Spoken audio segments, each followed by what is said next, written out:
enregistré. D'abord, je voudrais remercier Katia Baudoyan pour cet accueil chaleureux et lui adresser mes félicitations surtout pour l'intérêt qu'elle ne cesse de porter aux intellectuels tunisiens et surtout aux écrits de femmes tunisiennes. Je voudrais également adresser mes compliments à Helawati pour cette belle œuvre que nous allons découvrir ce soir, œuvre avec laquelle elle prend des risques, certes, mais qui va nous ouvrir certainement de grandes fenêtres et sur le savoir et dans le savoir. Helawati, je la connais depuis quelques années. Nous avons enseigné ensemble au département de français de l'unité de Tunis-El-Manal. Et peu de temps avant sa mutation à l'université de la Manouba, qui correspond aussi à mon départ à la retraite, elle a publié un premier livre, Les derniers jours de Mohammed, qui a remporté un succès foudroyant. Alors aujourd'hui, je vais vous présenter À l'ombre du sabre, mais je ne peux pas le faire sans avoir auparavant situé ce livre dans le contexte de l'ère de la recherche dans laquelle Helawati a mené son investigation. Donc, à commencer par Les derniers jours de Mohammed, paru en 2016, puis par la suite La déchirure, et puis enfin, pas vraiment enfin, parce que le cycle historique n'est pas fini, À l'ombre des sabres. Alors, vous voyez déjà, au vu de ces titres-là, que les résonances du monde arabe et musulman sont très évidentes, déjà au niveau des titres. Vous voyez aussi que Helawati est partie pour un projet assez long, puisqu'elle a déjà en vue de retracer l'histoire de ce monde musulman, ou plus précisément l'histoire des califes, à partir des 4 califes qui se sont succédés. D'abord Abu Bakr, puis ensuite, je vais m'arrêter là surtout, puis ensuite Omar. Donc il y a d'une œuvre à l'autre, je vais intervenir essentiellement en tant que, permettez-moi cela, chercheur. Donc je vais essayer de lire et de vous proposer ma lecture de ces textes-là. Il y a d'un texte à l'autre des résonances. Des résonances, cela veut dire que il est fort possible qu'en lisant le second livre, La déchirure, qu'on retrouve l'écho de Les derniers jours de Mohammed. Ou alors, À l'ombre des sabres, exactement la même chose, autrement dit, il y a comme des effets de miroir d'un texte à l'autre. C'est parce que le projet de Hela est clair. D'abord, elle le dit elle-même, et elle va le confirmer, j'espère, elle n'invente rien. Elle n'invente rien, elle propose un récit. Mais en fait, ce n'est pas le récit au sens de fiction, puisqu'elle n'invente rien. Donc, elle va essayer, comme elle dit, d'aller vers la reconstitution historique d'une période bien précise. Reconstitution, et elle y va comme s'il s'agissait de rassembler les pièces d'un puzzle. Parce qu'il y a un puzzle. Un puzzle qui est plus ou moins pas tout à fait entier, auquel manquent des pièces. Et toutes les fois qu'il y a des pièces qui manquent, qu'est-ce qu'elle fait ? Plutôt que d'inventer ou de combler le vide, tout simplement, elle va aller vers le questionnement. Elle se pose des questions. Pourquoi ? Parce qu'il y a des fois où on n'a pas le sens, où on n'a pas la réponse, il n'y a pas la vérité, toute vérité étant partielle. Alors toute l'histoire, c'est l'histoire de la succession des califes. Et on a dit que son projet se fonde essentiellement sur la reconstitution historique. Je ne sais pas si Helawati est elle qui a fait des études de lettres et civilisation française, si on peut la considérer ou si elle se considère, parce que c'est le plus important en tant qu'historienne, en tant qu'islamologue, elle nous répondra peut-être à cela, mais de toutes les façons, elle se donne un objectif.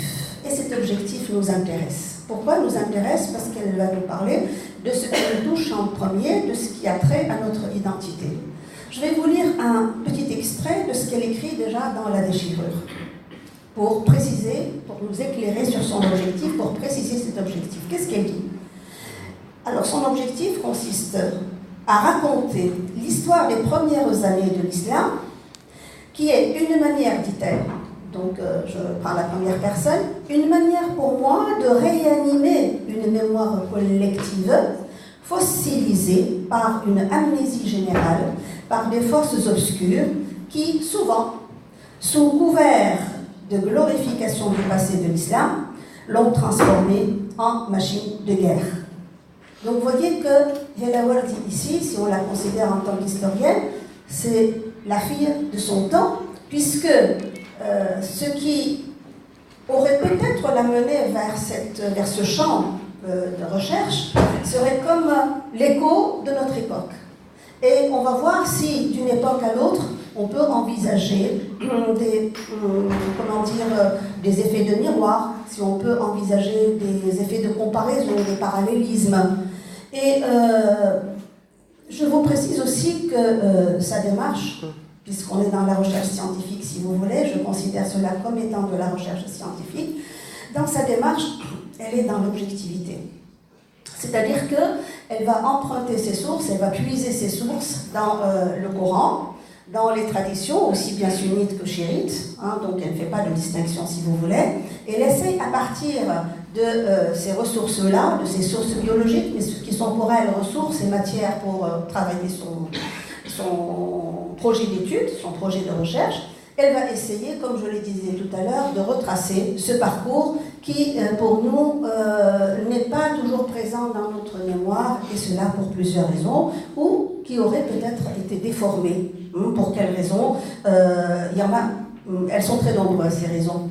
Alors, pour vous donner un petit aperçu, de cette fabrique, parce qu'il s'agit de fabrique, le livre aussi est une fabrique. Pour vous donner un petit aperçu de ces 3 livres, depuis les derniers jours de Mohammed, en passant par la déchirure et arriver à l'ombre des sabres, la composition varie. C'est-à-dire qu'elle ne va pas dans un même type, si vous voulez, d'organisation, de structuration formelle. Le premier qui est organisé en chapitres, et c'est intéressant et vous allez voir pourquoi. Le second qui est organisé en actes, il y a 3 actes. C'est comme s'il s'agissait d'une pièce de théâtre. Et le titre n'est pas anodin, la déchirure. C'est comme si c'était la levée du rideau, quelque chose qui va se déchirer, une révélation, un dévoilement. Et puis, le 3e livre, alors là, à l'ombre des sabres, c'est en 4 parties, c'est-à-dire l'organisation la plus classique. Mais je voudrais surtout m'arrêter sur l'organisation, sur l'aspect formel de à l'ombre des sabres, pour vous rappeler les titres, pour les citer. Alors, 4 parties, et les titres sont plus que significatifs. 1, comme premier titre, le fer et le feu. 2, le jardin de la mort. 3, un étendard noir sur l'Irak et la Syrie. Et la 4e partie a pour titre la mort d'un commis de Dieu, c'est la mort d'Abou Bakr. Donc vous voyez qu'on est dans fer, feu, mort, étendard, mort. On est dans un univers macabre, tragique. C'est-à-dire que la tragédie qu'elle a commencé, elle, à rédiger à partir de la déchirure, elle se poursuit, mais de manière encore plus flagrante. Pourquoi ? Parce que c'est un récit qui est fait de lourds épisodes sanguinaires. La barbarie est à fond dans ce récit de l'histoire du calife Abou Bakr. Mais ce que j'ai relevé aussi, c'est que par-delà cette continuité, elle a l'art de raconter. C'est-à-dire qu'il ne faut pas être universitaire, chercheur en, etc. pour lire. Non. Tout simplement, ça se lit de manière assez agréable, assez fluide. La langue, je ne vous dis pas de quelle élégance elle est, mais surtout l'art de raconter. Et moi, j'ai l'impression, elle y va par mots et par vous, j'ai l'impression de la voir en cette période hivernale, un petit peu sur des montagnes neigeuses. Et alors, parfois, elle escalade, parfois c'est la pente, elle fait des va-et-vient, elle skie. Et alors, avec un art qui n'est pas donné à tout le monde. Parce que entre les différentes dates, les différentes références, les multiples noms, les épisodes, comment elle s'y prend, même en tant qu'amie, je suis toujours curieuse de l'interroger sur cet art, l'art qu'elle a de raconter. Mais je commencerai surtout ma première question par quelque chose que j'ai relevé d'un livre à l'autre et qui constitue en quelque sorte un noyau, elle va peut-être nous l'expliquer. Il y a une histoire qui commence avec la déchirure, qui se poursuit à l'ombre des sabres, et qui concerne Fatima. Fatima, la fille du prophète. Et alors, cette Fatima, la fille du prophète, moi je voudrais poser la première question à Hela. Est-ce que Fatima, ce personnage, pour vous dire aussi qu'elle est habitée par ces personnages, Hela, moi j'ai l'impression c'est comme si elle les connaissait de longue date, tellement qu'elle les décrit dans leurs moindres détails. Il y a le portrait physique, le portrait moral, il y a tous les détails, c'est inimaginable. On n'a aucun mal à se les représenter, ces gens-là. Comment elle fait, je ne sais pas si elle dort la nuit déjà, je ne sais pas, avec tous ces personnages. Elle arrive quand même. Et alors, comme première question que je poserai à Hela, c'est quoi cette histoire de la malédiction de Fatima que nous retrouvons, que moi j'ai retrouvé à l'ombre des sabres, dans pas moins de 6 occurrences. 6 fois, mais pas seulement pour citer la malédiction de Fatima, mais pour citer aussi cette figure qui n'a cessé d'obséder Abu Bakr, l'obséder jusqu'à la dernière minute de sa vie lorsqu'il fait ses confidences à Aïcha, la femme du prophète. Alors ma première question, est-ce qu'il y a une valeur symbolique derrière tout cela à Hela? Excuse-moi d'avoir été longue. Merci infiniment, Laïdia. Avant de répondre à votre question qui va vraiment au fond des choses, j'aimerais d'abord vous dire tout le plaisir que j'éprouve ce soir à être parmi vous à Sfax. Merci beaucoup, Katia, d'avoir organisé cette rencontre. Je vous remercie infiniment d'être venus aussi nombreux pour m'écouter. Je m'excuse de la qualité de ma voix. Comme vous le constatez, j'essaie de soigner un rhume que mes multiples déplacements cette semaine, puisque je suis en tournée, n'ont pas arrangé. En tout cas, je vais essayer de m'exprimer d'une manière claire. Et je remercie Hedia de nous plonger tout de suite dans le vif du sujet, la malédiction de Fatima. Katia a un peu tout à l'heure, en faisant la présentation, elle s'est abstenue d'employer l'adjectif maudit qui pourrait paraître choquant pour pas mal de monde, surtout que nous sommes familiarisés avec un qualificatif beaucoup plus élogieux concernant les 4 successeurs du prophète, Rachidoun, les bien guidés, ceux qui sont les dépositaires du message prophétique et ses continuateurs. Or, il se trouve qu'une femme, quelques semaines après l'élection, entre guillemets, élection coup d'État d'Abou Bakr Siddiq, a manifesté une virulente opposition à ce qu'elle a considéré comme une usurpation. Double usurpation. Usurpation politique, puisqu'elle considérait, comme beaucoup de membres de la famille du prophète, que le pouvoir ne devait pas quitter Ahl al-Bayt, les gens de la maison. Cette première usurpation politique s'est très vite doublée d'une usurpation financière, puisque l'une des premières mesures prises par le calife fraîchement élu Abu Bakr Siddiq, donc l'une de ses premières mesures, c'est de la priver de son héritage, l'oasis de Fadak notamment, et elle a protesté avec virulence contre cette injustice. Au départ, je rappelle rapidement les faits pour vous expliquer dans quel contexte cette malédiction a été proférée. Donc au départ, toute la famille du prophète s'est barricadée littéralement chez elle pour manifester physiquement leur refus de faire allégeance à Abu Bakr, dont l'élection d'ailleurs s'est faite d'une manière assez chaotique que je décris dans la première partie de la déchirure où je reconstitue la réunion de la fameuse Saqifa de Banu Sa'ida. Donc là, les opposants au calife se sont réunis chez Fatima en croyant, c'était un véritable maquis, en croyant que personne n'oserait les toucher puisque la maison de la fille du prophète est a priori inattaquable. Or, elle a été attaquée et Omar ibn al-Khattab est allé avec avec un flambeau pour mettre le feu chez elle. Bon, les traditions sunnites et chiites sont unanimes pour rapporter cet épisode assez violent, assez tragique, sauf que entre les sunnites et les chiites, il y a une différence de degré.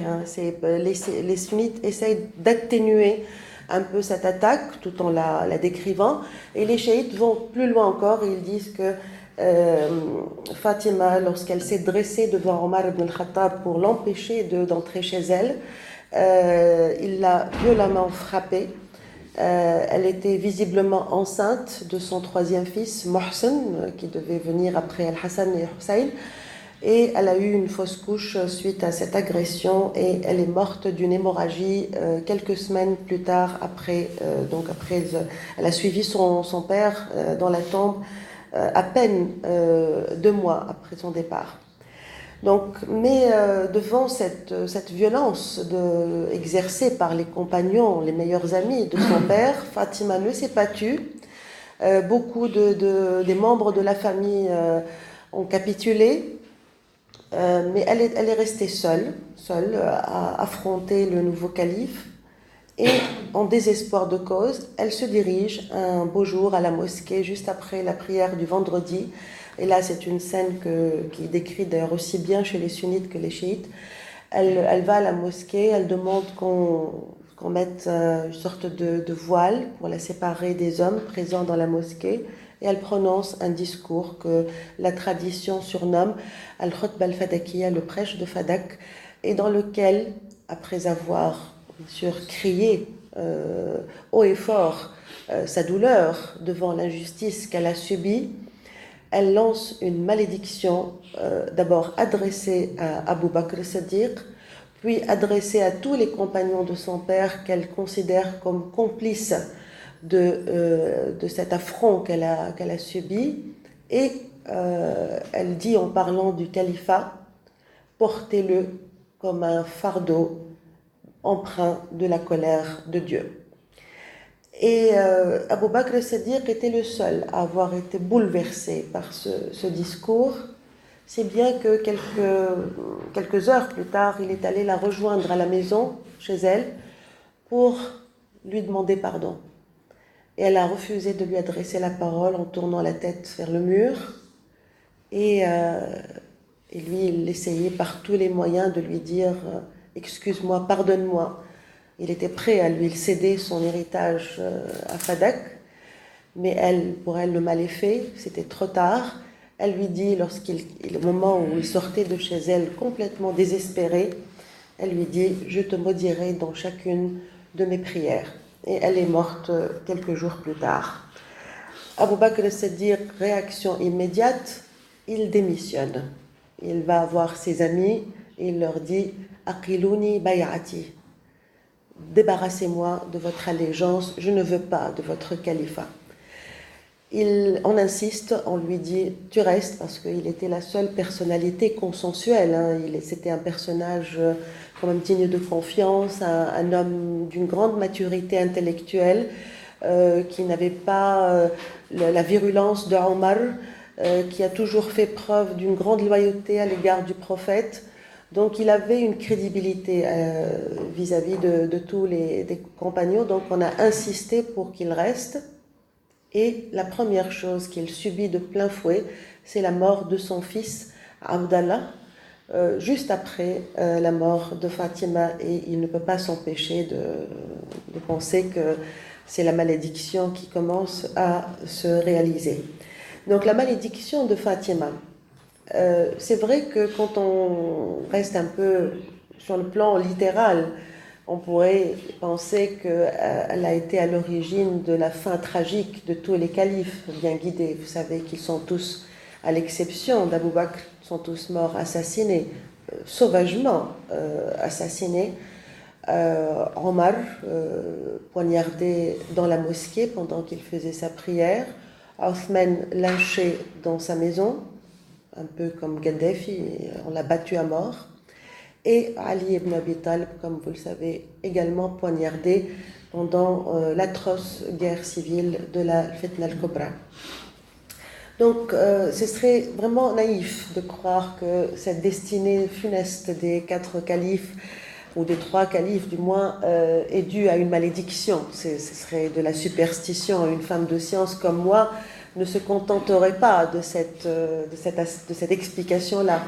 Sauf que pour moi, et en tant que chercheur, comme l'a assez bien rappelé Hedia qui me connaît bien, la malédiction, comme pour la tragédie grecque, la malédiction des Atrides, d'ailleurs j'ai comparé à plusieurs reprises Fatima à Antigone, puisqu'elle s'est dressée contre le successeur de son père, la malédiction incarne aux yeux du chercheur la part mystérieuse de l'histoire, c'est-à-dire ce qui résistera toujours à notre compréhension. C'est comme un peu quand Michel de Certeau, au moment de commencer ses grands travaux historiques sur l'histoire de la religion, a commencé par les possédés de Loudun, c'est-à-dire quelque chose qui à la fois relève de l'étude scientifique, mais en même temps qui préserve la part inconnue de l'histoire. Et c'est cette part inconnue de l'histoire qui est le catalyseur d'une quête continue, d'une interrogation sans fin. Il ne suffit pas de dire « oui, Omar a été assassiné parce qu'il a été maudit » ou « Othman a été assassiné parce qu'il a été maudit ». Non, c'est trop simple, c'est du fatalisme. Or, l'explication des événements qui ont eu lieu pendant le règne des 4 premiers califes de l'islam, les événements politiques, notamment les guerres, dont il est question fortement à l'ombre des sabres, expliquent les raisons de cette fin funeste. C'est que quand on commence un pouvoir par la violence, notamment pour moi, je ne peux pas rester neutre devant cette idée, une persécution, disons une persécution particulièrement violente à l'égard de la femme, je ne peux pas m'empêcher qu'il y a des causes concrètes à cette fin. C'est-à-dire que quand on inaugure un califat au prix d'un bain de sang, lorsque l'on ponctue son règne d'actes d'usurpation, de morts atroces comme celle de Malik ibn Ouaira qui a été décapité par Khalid ibn al-Walid tout simplement parce qu'il voulait épouser sa femme et sa tête a été grillée. Je pense qu'il n'y a pas d'impunité dans l'histoire. Il y a un grand tribunal de l'histoire et il y a une justice de l'histoire. Et il m'a semblé que la figure de la fille du prophète était assez emblématique de cette justice, puisqu'elle porte la parole juste, puisque c'est la parole de l'opprimé, celui qui n'a pas eu le droit d'obtenir ce qui lui revient. Donc cette persécution inaugurale dans l'histoire de l'islam, je la tiens comme une scène primitive, un peu comme dans le langage de la psychologie, une scène primitive dans laquelle s'est joué peut-être tout le drame de l'islam contemporain. C'est-à-dire qu'il y a eu des problèmes non résolus dès le départ. On a mis la poussière sous le tapis en essayant de contourner les yeux, de ne pas voir la vérité en face. Et c'est bien que je trouve que l'arrivée d'un phénomène comme Daesh, c'est un peu cette part inconnue de notre histoire qui, parce qu'on l'a négligé, parce qu'on a refusé de l'étudier, parce qu'on l'a préservé dans une cage de verre et on l'a devant les yeux pour la contemplation, pour l'apologie, pour la vénération, eh bien ce passé-là est venu nous hanter notre présent. Donc ce rapport au passé qui se dessine à travers cette exploration des débuts de l'islam, je lui ai choisi en fait 2 points de repère. La figure féminine, Fatima, mais aussi les autres femmes, qui sont dans le sillage du prophète. J'ouvre une parenthèse pour dire que les 4 califes bien guidés, maudits, selon le point de vue, sont arrivés au pouvoir grâce aux femmes. Parce que quand on regarde de près, le canal de transmission, leur lien avec le prophète, c'est les femmes. Les 2 premiers, Abu Bakr et Omar, sont les beaux-pères du prophète, les pères de Aïcha et de Hafsa, et les 2 autres califes sont les gendres du prophète. Othman et Ali ont épousé respectivement Ruqayya et Kalthoum, d'ailleurs c'est pour ça qu'on l'appelle The Nourayn, tout à fait, parce qu'il a été 2 fois gendre du prophète, et Ali, comme vous le savez, était le mari de Fatima. Donc la figure féminine comme premier repère important pour cette reconstitution historique. Le deuxième repère que j'ai choisi et qui se manifeste plutôt sur le plan de la forme, et c'est ce que Heidi a rappelé à juste titre, c'est de donner vie à ces personnages du passé, sans leur faire un tribunal, hein. C'est pas un tribunal pour les califes, ça y est, ils sont partis, ils ne sont plus là.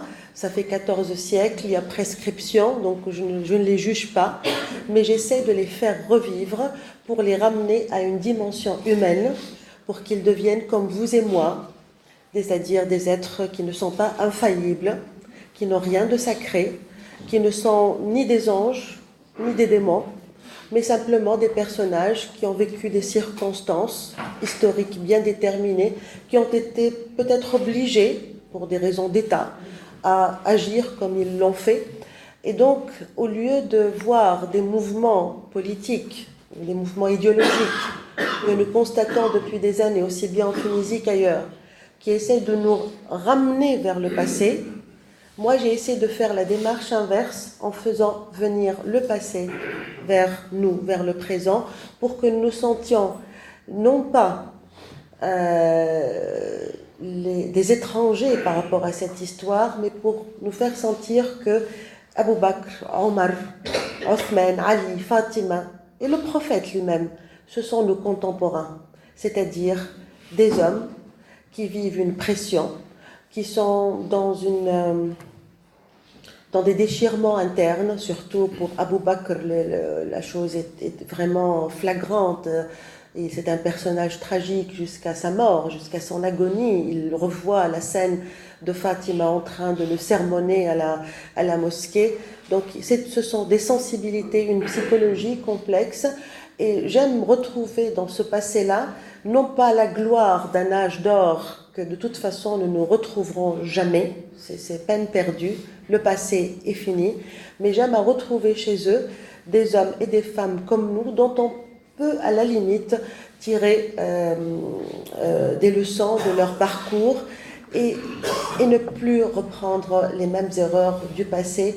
Et à mon avis, en tant que femme, je pense qu'il vaut mieux tourner définitivement la page de cette persécution des femmes qui, à mon avis, est le talon d'Achille de l'islam.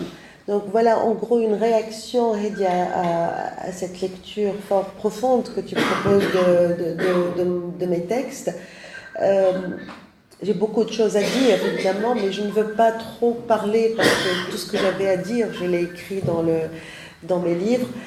Simplement, un petit rappel pour le titre à l'ombre des sabres, c'est tiré d'un...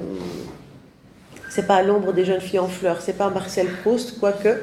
C'est à l'ombre des sabres, c'est extrait d'un hadith, c'est un bout de hadith du prophète qui dit وَعْلَمُوا أَنَّ الْجَنَّةَ تَحْتَ ظِلَالِ السُّيُوفِ. Sachez que le paradis se trouve à l'ombre des sabres. Et donc ça veut tout dire, toute l'idéologie violente que nous subissons depuis un moment se réclame de ce hadith et de tant d'autres qui croient que la violence est la voie royale vers le paradis. Voilà. Merci Hela. Donc on voit bien que ta motivation c'est de nous ramener vers le présent. Faire venir le passé. Faire revenir le passé vers le présent, essayer de le ramener en quelque sorte. Donc lire le passé à la lumière du présent, mais lire le présent aussi à la lumière du passé. Et de là vient ma deuxième question. Ma deuxième question, elle concerne la transmission du pouvoir à Abu Bakr. On sait qu'il n'était pas question de renouveler l'allégeance au prophète. Et la manière dont Abu Bakr a été, je ne dirais pas élu, mais choisi, tu me rectifies bien sûr, serait comme les prémices d'une démocratie. Ce que Hamadi Erdisi, que tu connais mieux que moi, appellerait la théodémocratie. Est-ce qu'on est vraiment dans un processus un balbutiement, le déclenchement du processus démocratique? Tout à fait, Laïdia. On revient à la première partie de la déchirure qui relate donc les événements de la Saqifa des Banu Sa'ida. Et j'ouvre ici une petite parenthèse historique, la notion de shura, qui est citée dans le Coran et que l'islam s'est approprié comme un mode de concertation pour aboutir à des décisions collectives. On ne peut pas parler de démocratie, oui, plus ou moins démocratique, mais en tout cas consensuelle. La notion de shura était une pratique déjà présente dans l'Arabie anté-islamique. Vous savez, l'Arabie, la péninsule arabique n'a jamais connu d'État central ou d'empire au sens traditionnel du terme.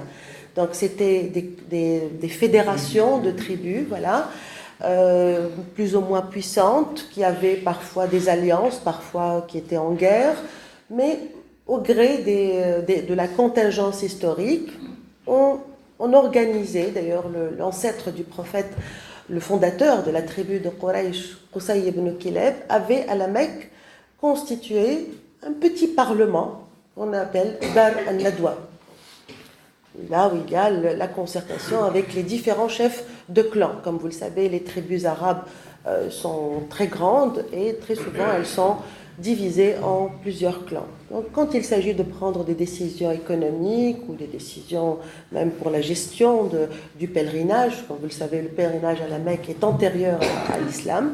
Donc c'est un peu comme un conseil municipal, hein, si on veut vraiment trouver l'équivalent moderne. Donc la pratique de la concertation entre chefs de tribu était de mise bien avant l'islam, et l'islam a validé ou a confirmé l'intérêt de cette pratique avec le fameux verset wa amruhum shura bainahum. Donc quand il y a eu donc la mort du prophète, je rappelle un événement de la plus haute gravité, de la plus haute importance, que j'évoque dans les derniers jours de Mohammed, le prophète a été empêché de dicter son testament. L'événement est surnommé par la tradition sunnite et chiite Raziyat al-Khamis, la calamité du jeudi, le jour où, quand le prophète a exprimé le désir de consigner ses dernières volontés, il a été empêché de le faire, notamment par Omar qui a dit qu'il était en train de délirer. Donc, il n'y a pas eu de testament, pas de nomination claire d'un successeur. Donc, il y a deux camps, comme vous le savez, parmi les compagnons du prophète, le camp des Ansar et le camp des émigrants. Il y a les Ansar qui sont chez eux, parce que tous les événements, je vous le rappelle, se passent à Médine, anciennement appelée Yathrib. Après, est devenue Médine al-Nabi. Donc, les Ansar, quand ils ont appris l'agonie ou la mort, parce que l'annonce de la mort du prophète n'a pas été faite tout de suite, seul le cercle premier était au courant de la nouvelle. Donc les Ansar, en voyant que c'était bientôt la fin, se réunissent entre eux pour désigner un chef. Les Ansar sont formés de deux grandes tribus, les Aws et les Khazraj, qui étaient un peu les frères ennemis, hein, mais avec l'arrivée de l'islam, ils se sont réunis autour de la personnalité du prophète, qui était considéré d'ailleurs comme l'un des leurs, parce que son arrière-grand-mère, Salma bint al-Najjar, était une Khazrajite. Donc il l'appelait d'ailleurs notre neveu. Mohammed, il disait Ibn Ukhtina. Donc il était chez lui, c'est pour ça qu'ils lui ont offert entre autres l'asile à Yathrib. Donc les Ansar te disent maintenant Mohammed est mort, ou sur le point de mourir. Maintenant, il faut qu'on désigne un chef. Et ils avaient un candidat favori, qui était Saad ibn Ubadah, le chef des Khazraj. Les Haus acceptaient plus ou moins d'avoir un chef khazrajite. Ils ont essayé de plier les rancœurs du passé. Et quelqu'un, il y a toujours des espions à Médine, quelqu'un est allé avertir Omar et Abu Bakr que les Ansar étaient à la Saqifa en train d'élire un chef. Donc ils partent en courant pour les retrouver. Ils n'ont pas été conviés à cette réunion parce que pour les Ansar, c'est une question de souveraineté interne. Ce sont des émigrants et la carte de séjour de ces émigrants, qui est Mohammed, elle est périmée désormais, donc ils n'ont qu'à rentrer chez eux. Et Abu Bakr arrive avec sa méthode très diplomatique. C'est un homme qui était doté, comme je l'ai dit tout à l'heure, d'une grande sagesse, une grande maturité politique, essayer de négocier avec les Ansar en leur disant que c'est vrai qu'ils ont rendu beaucoup de services à l'islam, etc. Mais il ne faut pas oublier que les émigrants ont été les premiers à se convertir à l'islam. Donc, il y a l'argument de l'ancienneté, à Sabiqa. Ils sont les premiers à se convertir, donc ça leur donne une forme de préséance. Et deuxième argument, ils sont de Quraysh, donc la tribu du prophète. Ils sont aussi des membres de sa famille. Et là, il y a une gêne de la part des Ansar, parce que tout ce qu'Abu Bakr venait de dire était vrai. Les Ansar, certes, ont rendu des services immenses à Mohammed, mais les émigrants ont fait beaucoup de sacrifices avec lui. Ils l'ont suivi à la Mecque pendant qu'il était persécuté, etc. Ils sont de sa tribu, de sa famille. Alors, un des membres des Ansar dit, alors, très bien, Menna Amir, wa men comme Amir. Chacun de nous désigne son prince. Abu Bakr voulait maintenir cette hiérarchie due à l'ancienneté des Qurayshites, des émigrants. Il leur dit, vous êtes les vizirs, nous sommes les émirs. Nahnu al-umara wa antum al-wuzara. Évidemment, les Ansar ne pouvaient pas accepter de devenir subalternes chez eux. Il ne faut pas oublier que Médine, c'est leur ville. Et à ce moment-là, la discussion commence à tourner en rond jusqu'au moment où un membre des Ansar, un Khazrajite, dit à Abu Bakr, tout ce que vous dites là est bien vrai. Mais s'il y a une personne ici qui mérite le pouvoir plus que vous, en s'adressant à Abu Bakr et Omar, ben c'est Ali. Parce qu'il fait partie des premiers à se convertir, il est le cousin du prophète, son gendre, le père de ses petits-fils. Pourquoi il n'est pas là? D'ailleurs, Abu Bakr et Omar, au moment d'aller retrouver les Ansar, ont oublié de prévenir Ali. Ce n'est pas d'ailleurs un oubli involontaire, parce qu'ils savaient qu'ils pouvaient facilement rallier les Ansar. Donc, là, Omar entre en scène. Abu Bakr voit tout de suite que la discussion n'allait mener à rien, et Omar, à ce moment-là, entre dans la discussion, il intervient dans la discussion, et c'est le tournant violent du débat, de la négociation. On n'est plus dans la shura, mais simplement dans une sorte de ring de boxe, puisqu'il y a eu des coups de poing qui ont fusé dans un sens et dans l'autre. Et là où on est arrivé au point de non-retour, c'est quand Saad ibn Ubadah dit aux Ansar, aux Khazrajites et aux Haus, il faut maintenant les renvoyer de Médine dans le premier charter. Ils sont plus, on ne peut plus les accueillir. Et là, à ce moment-là, c'était une issue catastrophique de la réunion. Je rappelle simplement que ce Saad ibn Ubadah, candidat favori à la succession de Mohammed, sera assassiné par les djinns. Voilà. Qui ont même écrit un poème. Un poème. Oui, par les قتلنا سيد الخزرج سعد بن عبادة بسهمين ولم نخطئ فؤاده. Donc mais c'est un meurtre qui a été commandité par Omar ibn al-Khattab, parce que Abu Bakr, qui était très fin politique, ne voulait absolument pas avoir des problèmes avec les Ansar. D'ailleurs, il a réussi à les intégrer dans l'embryon d'État qu'il a formé. Avec Omar, les choses vont devenir beaucoup plus complexes, puisque les caractères des deux hommes déjà sont très très différents. Donc voilà l'élection d'Abu Bakr. Il y a eu une cérémonie improvisée de prestation de serment dans la mosquée. Je rappelle aussi un détail qui m'a personnellement beaucoup choqué. Tout cela se passait pendant que l'on préparait la dépouille du prophète pour l'enterrement. Abu Bakr et Omar n'ont pas assisté aux funérailles du prophète. Ali était livré à lui-même avec son oncle Abbas en train de préparer la dépouille pour les obsèques. Et ils entendent dans la mosquée qui est juste à côté de la maison du prophète. La maison du prophète donne sur la grande salle de la mosquée. Ils entendent Allahu Akbar, et Abbas lève les bras dans le ciel, vers le ciel. Et c'est dans la tradition, hein, c'est pas des scènes que j'ai imaginées. Elles sont décrites comme je vous les raconte, comme ça, dans la tradition sunnite et chiite. Et il dit, je n'ose pas le croire, ils l'ont fait. Et là, c'était trop tard. Abu Bakr est devenu calife.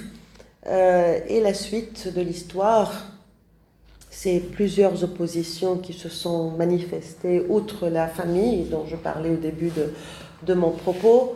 Il y a eu aussi les aristocrates de Quraysh, notamment Abu Sufyan, descendant du clan des Omeyyades, qui avaient beaucoup de mépris pour Abu Bakr et Omar. Ils disent ce taïmite et ce adawi, parce qu'ils appartiennent, Abu Bakr et Omar n'appartiennent pas à ce qu'on appelle la noblesse. Voilà. C'est des clans mineurs. Voilà, un peu je n'oserais pas dire la cana, mais ils appellent ça, moi je les appelle les banlieusards, parce qu'ils appartenaient à ce qu'on appelait Quraysh al-Zawahir. Quraysh al-Zawahir, ce sont les clans de Quraysh qui vivent dans la périphérie de la Mecque. Alors que les aristocrates, on les appelait Quraysh al-Boutoun, c'est-à-dire ils vivent dans la proximité de la Kaaba. Donc c'est eux c'est un peu les Marsois, la principauté de la Mecque. Donc pour Abu Sufyan, qui est un Omeyyade, donc il fait partie des aristocrates descendants de Abd Manaf, le père de Hashim et de Umayya, de Abd Shams. Donc pour lui, c'était scandaleux que ces deux personnages, ces parvenus, deviennent chefs. Et d'ailleurs, il va aller voir Ali pour lui dire « Si tu veux, je te donne les armes, l'argent, et on leur fait la guerre et on les élimine. » En parlant d'Abu Bakr as-Siddiq. Mais Abu Bakr, fin politique, ce qu'il a fait, c'est nommer Yazid ibn Abi Sufyan comme chef des armées qui vont aller vers la Syrie. Donc il a su comme soudoyer Abu Sufyan, qui, comme vous le savez, sa conversion à l'islam était sonnante et trébuchante. Voilà. Abu Sufyan avait une foi, une croyance religieuse extrêmement légère, en tout cas monnayable. Donc voilà, l'opposition donc venait de Quraysh. Une partie des Ansar a refusé de faire allégeance, et aussi une grande partie de la famille. Voilà. Et ensuite, voilà, toutes les tribus arabes se soulèvent brusquement pour dire non, pas d'Abu Bakr. On a fait allégeance à Mohammed. Lui, il est mort. Maintenant, cet Abu Bakr, on ne le connaît pas. Personne ne nous a demandé notre avis quand il a été élu. Donc, il refuse de lui payer la zakat. C'est l'essentiel. C'est le nerf de la guerre, l'argent. Donc, et c'était le casus belli pour leur déclarer la guerre, les guerres d'apostasie. Donc, Omar lui-même, qui était, comme je l'ai dit tout à l'heure, qui n'était pas un personnage tendre, hein, il était réticent par rapport aux guerres d'apostasie. Il lui dit, mais quand même, ils n'ont pas totalement abandonné l'islam. Ils continuent à faire la prière et tout. Comment on peut faire la guerre à ces gens-là? Et Abu Bakr, là, il s'est montré complètement intransigeant. Et il lui a dit, non, les piliers de l'islam sont 5, et celui qui renonce à un des piliers, c'est comme s'il avait renoncé à tous les piliers. Ceux qui refusent de me payer la zakat, je les considère comme apostats. Et là, il s'est adossé à un hadith du prophète, celui qui change de religion, tuez-le. Donc là, les guerres d'apostasie, des guerres sans merci, vraiment sans merci, surtout qu'il y avait des prophètes concurrents, entre guillemets, Moussaïlima, Tolayha, il y avait même une prophétesse, Sajah, il y a Aswad al-Ansi au Yémen, donc il y avait quantité de faux prophètes, en tout cas pour les membres de leur tribu, ils n'étaient pas faux, notamment Moussaïlima al-Kadheb, qui, alors je m'interroge, est-ce qu'il était si kadheb que ça, puisque déjà son nom, Moussaïlima, c'est un diminutif de musulman, il appelait à l'adoration du Rahman, et il appartenait à la tribu des Banu Hanifa. Et vous savez que même dans le Coran, l'islam est surnommé Ad-Din al-Hanif, ou al-Hanifiyya, vérité hanifite. Et justement, comme vous le rappelez si bien, monsieur, au moment de sa prédication, parce que Moussaïlima s'est déclaré prophète avant Mohammed. Quand il a commencé, Mohammed à la Mecque, à appeler les gens au monothéisme, à adorer un seul Dieu et à détruire les idoles de la Kaaba, il les appelait à adorer leur Ar-Rahman, et les gens de la Mecque lui disent: ah, mais toi tu dois être un disciple de Moussaïlima à Yamem. Et donc Moussaïlima était pour le pouvoir d'Abu Bakr une menace très sérieuse. Il va lui envoyer les armées de Khalid ibn al-Walid, une guerre absolument atroce. D'ailleurs, comme l'a rappelé Hedia tout à l'heure, le jardin de la mort, Hadiqat al-Maut, n'est pas un titre métaphorique que j'ai choisi moi-même. C'est la tradition elle-même qui parle de l'épisode final de la guerre contre Moussaïlima. Abu Bakr n'était pas chef militaire, il est resté à Médine, mais il a envoyé un général de génie, Khalid ibn Walid, et la dernière bataille, la bataille finale qui a opposé les armées du calife à celles de Moussaïlima, s'est déroulée dans le QG, le quartier général de Moussaïlima, qui s'appelait le Hadiqat al-Rahman, c'était un peu son verger. Et la bataille était tellement violente que la terre est devenue toute rouge de sang. Et Tabari ou Ibn Kathir ou d'autres chroniqueurs de la tradition musulmane disent que depuis ce jour-là, on l'appelle plus Hadiqat al-Rahman, mais Hadiqat al-Maut. Et d'ailleurs, cette bataille de Yamama peut être considérée comme un tournant véritable dans l'histoire de l'islam, puisque c'est vrai, les musulmans ont gagné la bataille, mais ils ont perdu un nombre très important de combattants, dont une catégorie très particulière, ceux qui connaissaient le Coran par cœur, et cela a entraîné la décision de réunir, de rassembler, de réunir les morceaux épars du Coran. Alors, le Coran d'Abu Bakr, où est-il? Je ne sais pas. Pourquoi est-ce que tout a été brûlé par Othman? Voilà, je vois que et tant mieux. Je vois que la salle commence à réagir, oui. Ce qui est bon signe. Donc je vais on est en phase. C'est formidable. Je vais écourter mes questions pour aller vers, disons, une première observation. Je ne vais pas la poser en termes de questions, puis par la suite aller vers une question un petit peu, comment dire, je dirais grave, certes grave, que tu viens juste à l'instant d'expliquer. C'est-à-dire, comme on le sait, je crois que c'est Omar qui t'a donné le plus de peine. Il continue à me donner de la peine. Oui, c'est pas fini. Ah oui. Et alors, justement, c'est Omar qui me fait penser à quelque chose. Moi, je me demande, mais tu répondras si tu veux une fois que j'aurai eu fini de présenter ce que je vais dire, pour ne pas prendre trop de temps sur la discussion, parce que c'est aussi un moment très important de nos débats. Je me demande si Omar et Abu Bakr n'étaient pas dans un pouvoir bicéphale, à deux têtes en quelque sorte. Pourquoi? Parce que on connaît très bien, on a le portrait psychologique, mais le portrait aussi c'est un homme de pouvoir, pouvoir politique, militaire, religieux, Abu Bakr, mais on voit qu'il y a toujours avec lui Omar, soit pour s'opposer à lui, ou alors pour lui donner conseil, etc. Donc on est toujours dans cette dualité en quelque sorte. Et ce qui m'intéresse le plus, ce que tu viens d'évoquer, c'est par rapport à nos représentations mentales. Moi je me rappelle quand j'étais petite à l'école, on nous enseignait la figure des conquérants, la figure de grands guerriers, et on avait comme idole, ou du moins moi personnellement, j'avais comme idole Khalid ibn Walid. Pour moi, c'était le grand conquérant, le héros. Le héros, dans mon imaginaire à moi, je voulais dire. Et alors là, ce que je lis dans le livre de El-Awardi, À l'ombre des sables, m'a complètement bouleversée. C'est-à-dire que je ne fais que d'aller d'une surprise à l'autre. Il y a des passages. Peut-être parce que je suis d'une sensiblerie, peut-être, le mot est très péjoratif. En tant que littéraire, mais il y a des passages qui m'a été très très difficile de lire, que j'ai été obligée, alors parfois j'ai été obligée d'arrêter la lecture, de ne pas poursuivre, de marquer une pause, puis par la suite de revenir vers le texte, tellement que c'était très très éprouvant. Il faut vraiment avoir une carapace assez dure pour pouvoir continuer, tellement que, bon d'accord, les guerres d'apostasie, guerres de domination territoriale, c'est sûr, c'est ce qui a fait la puissance du monde musulman, mais il y a des scènes tragiques. Et si vous le permettez, je vais vous en donner un avant-goût. Un avant-goût, cette querelle qui a opposé, querelle pourquoi? Parce que lui, Malik ibn Nouaïra, a refusé de payer zakat, la taxe, je vois que Fouad, tu as bien réagi à cela.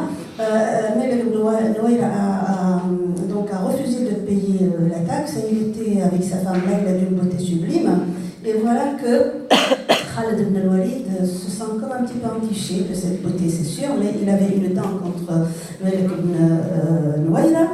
C'était dans une bataille, la bataille de Banu Tamim. Et Omar, on lui a rapporté toute la scène. Je ne vais pas vous lire cette scène. Comment Malik a été dépecé, il a été, mais alors là, c'est d'une barbarie incroyable. Comment Omar, il a grillé la tête. Et Omar, il a rapporté cela à Abu Bakr. Et vous allez voir pourquoi Abu Bakr a cette attitude, cette réaction par rapport à ce que va lui rapporter Omar. Je ne vais pas vous lire tout le passage, mais je vais essayer d'écourter au maximum, ne serait-ce que pour vous en donner le sens essentiel. Et alors, le visage fin d'Abu Bakr se décompose au fur et à mesure des détails sordides. Omar bondit, je vous lis ce qu'il dit. Il faut, séance tenante, limoger Ibn al-Walid. Son sabre est devenu un instrument de péché. Le calife essaye de garder son sang-froid et de minimiser. Il a commis une erreur de jugement, cela arrive. Une erreur gravissime pour laquelle il mérite d'être exécuté, hurle Omar. Abu Bakr s'étonne de l'indignation de son ami, qui, après tout, n'est pas réputé pour sa sensiblerie. Je te rappelle, poursuit Omar, que Khalid, après sa guerre contre Tulayha, a capturé les fugitifs et les a brûlés vifs. Il a eu recours à un châtiment dont Dieu a l'exclusivité. Seul Allah a le droit de condamner au feu les mécréants. Abu Bakr, très embarrassé par cette remarque de Omar, se sent probablement visé. N'a-t-il pas lui aussi condamné Fouja au bûcher? Mais Omar, répond le calife, tu sembles oublier de qui on parle. Le greffe dégainé de Dieu, c'est ainsi que le prophète l'appelait. Il a désigné Khalid comme le sabre qu'Allah a tiré contre les infidèles. Comment pourrais-je remiser au fourreau un glaive que Dieu a consacré au combat des mécréants? Omar le regarde interloqué. Justement, ce ne sont plus les mécréants qu'il combat à présent. Ce sont les musulmans, dont il viole ensuite les épouses. Ce qu'il a fait est impardonnable. Comment pourrait-on laisser faire? Tu n'as pas entendu ce qu'Abu Qatada vient de nous raconter? Que Khalid a utilisé les crânes de musulmans comme support pour les marmites où cuisait le repas de ses soldats. Il faut non seulement le limoger, mais encore le lapider. Abu Bakr refuse cependant obstinément de se séparer de Khalid. le fait que ce dernier soit le neveu de son influente épouse Asma bint Umays n'est sans doute pas étranger à sa décision de fermer les yeux sur ses exactions en espérant que le scandale finira par être oublié. Quel commentaire est là? Le scandale n'a pas été oublié puisque 14 siècles plus tard, on en parle. Très peu de gens en parlent. Oh, je ne sais pas s'il faut être... on en parle beaucoup de Malik ibn Nuwayra, énormément. D'ailleurs, non seulement l'incident lui-même a été rapporté par la tradition, comme l'a rappelé Lahedi, avec des détails, vraiment pour parler en langage moderne, trash, gore. C'est des scènes absolument atroces et encore, j'étais un peu dans l'euphémisme quand j'ai rapporté cet épisode, mais c'était au centre d'une controverse théologique parce que Malik ibn Nuwayra était un peu un cas de jurisprudence. Qui est musulman? À partir de quel moment on peut dire qui est musulman et qui n'est pas musulman? Et qui a l'autorité de dire un tel est musulman, un tel n'est pas musulman. Donc ça, c'était, d'ailleurs, quand on prend Majma' al-Zawaid de l'Haythami, il fait, dans un ouvrage de théologie, il prend le cas Malik ibn Nuwayra comme un cas éloquent pour exposer ce problème théologique majeur de l'entrée en islam. Quand est-ce qu'on devient musulman et quand est-ce qu'on cesse de l'être? Et quand on cesse de l'être, qui a l'autorité de nous punir, de nous condamner? Donc vraiment, le cas Malik ibn Nuwayra, par-delà l'atrocité de l'exécution, on dit même certaines relations, pas toutes, il faut dire, disent que Khalid ibn al-Walid a même mangé de la tête de Malik ibn Nuwayra. C'était quelque chose vraiment d'innommable.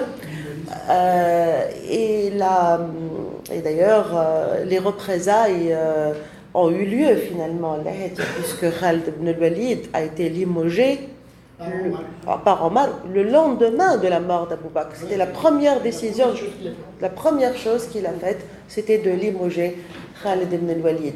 Donc, Saïfullah al-Masloul, oui.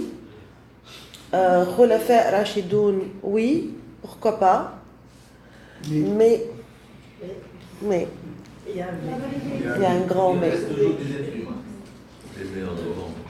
Alors, la dernière question, si vous permettez, comme ça, je vais après vous donner la parole.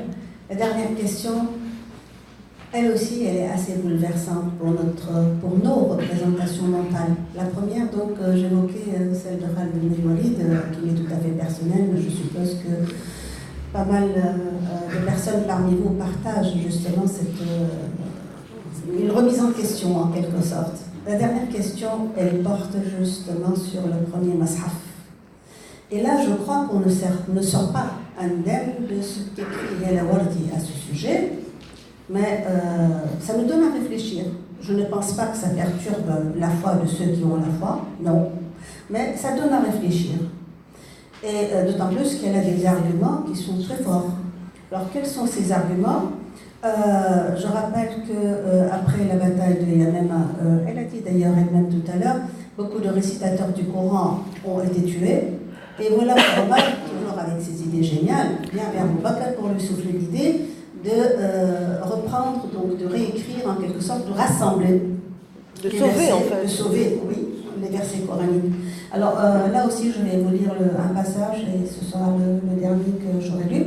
Alors, Abou Bakr s'inquiète en particulier de la mort de tant de compagnons qui connaissaient par cœur le Coran et redoutent la perte définitive de la révélation.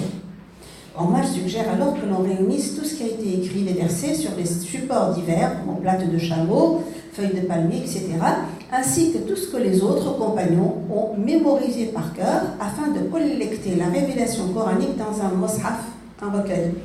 Au départ, sa proposition se heurte à la réticence d'Abou Bakr. Comment innover en cette matière quand le prophète ne l'a pas fait, s'écrie-t-il. Mais Omar finit par le convaincre, comme toujours. C'est alors qu'il convoque Zayd ibn Thabit et lui ordonne de composer ce premier mashaf. Zayd se montre effrayé par le poids de la tâche qu'on vient de lui assigner. « Je préférerais que tu me demandes de déplacer une montagne. Ce serait plus facile pour moi, lance-t-il au calife. Mais devant l'assistance d'Abu Bakr et de Omar, Zayd s'exécute et commence ce travail de collecte du Coran entre deux planches. De nombreux rédacteurs de la tradition sont formels. Le Coran aurait été donc réuni, non pas comme on le répète à l'envi à l'initiative d'Othman, le troisième calife, mais dès le règne du premier calife. Or, cette compilation ne nous est pas parvenue. On nous dit qu'elle a été échue après la mort d'Abu Bakr, fille de Omar et épouse, à Hafsa, fille de Omar et épouse du prophète. Et on en prend ensuite, et on en perd ensuite, je perds la parole, et on en perd ensuite à jamais la trace. Les questions de Hela. Qu'est-il advenu de ce premier Coran? Pourquoi n'a-t-il pas été conservé? Et si Abu Bakr a déjà rassemblé les versets du Coran, pourquoi ses successeurs ont-ils ressenti le besoin de procéder à de nouvelles collectes? Est-il vrai que tu n'as pas de réponse, chère Hela? J'en aurai peut-être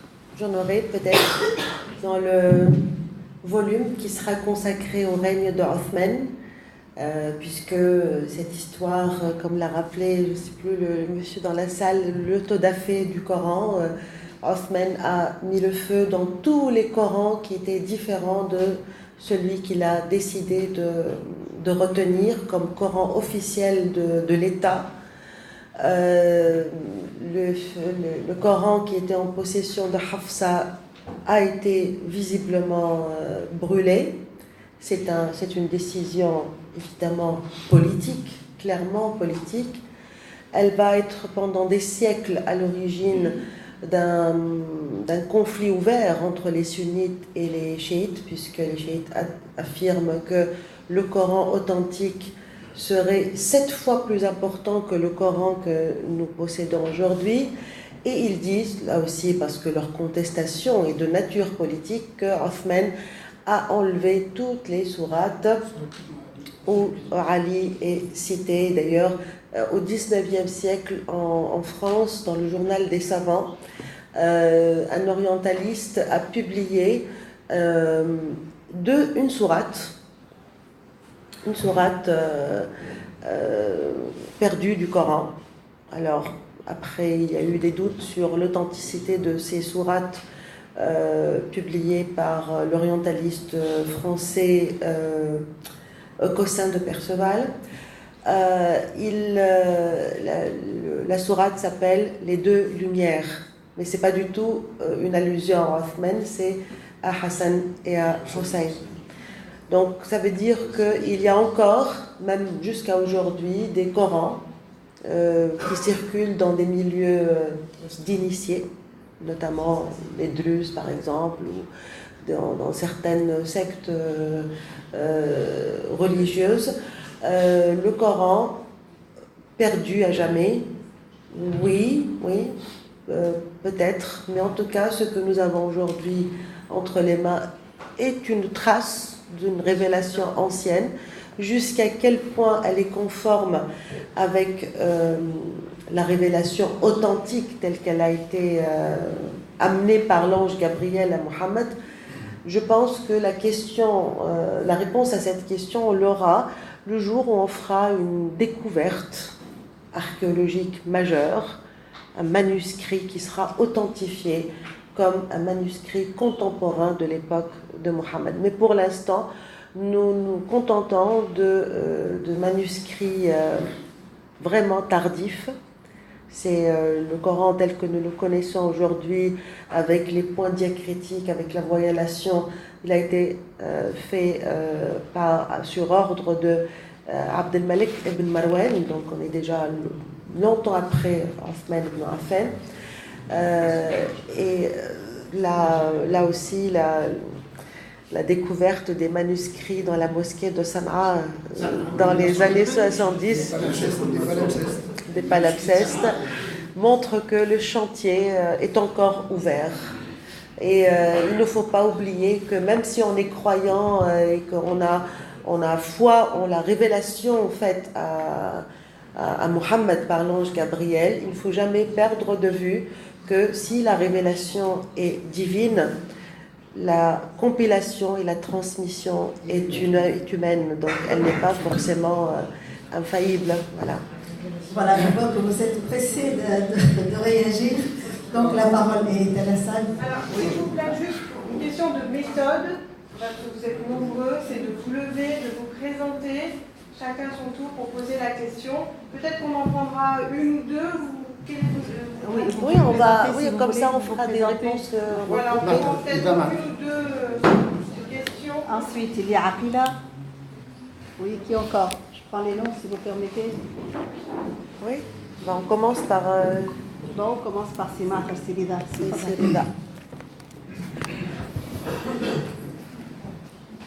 Merci, madame. Je veux d'abord vous remercier d'être parmi nous. Merci, c'est un plaisir pour moi, vraiment.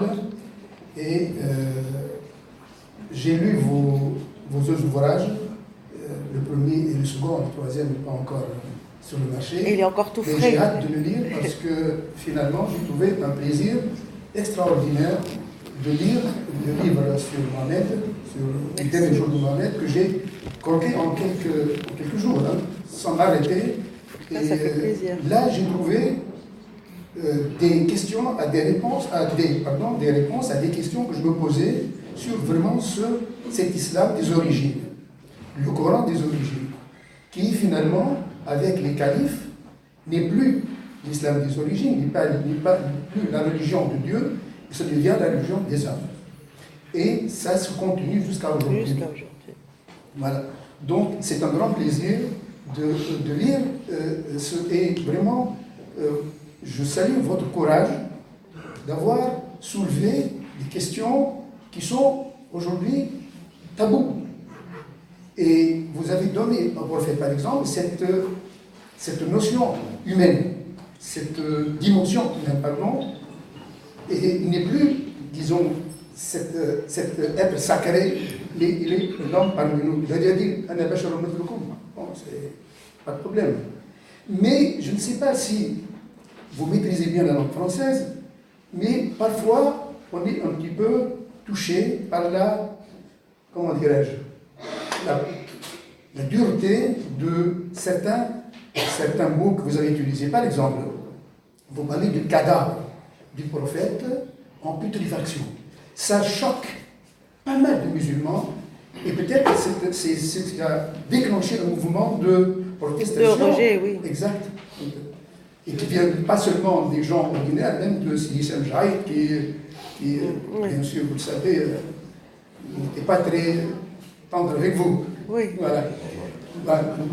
Quant à la démocratie, vous parlez de démocratie, moi je ne trouve pas de démocratie. Nous demandons le balbutiement de la démocratie. Vous venez de me dire que c'est par la force que Omar a extirpé le pouvoir. Et ça continue.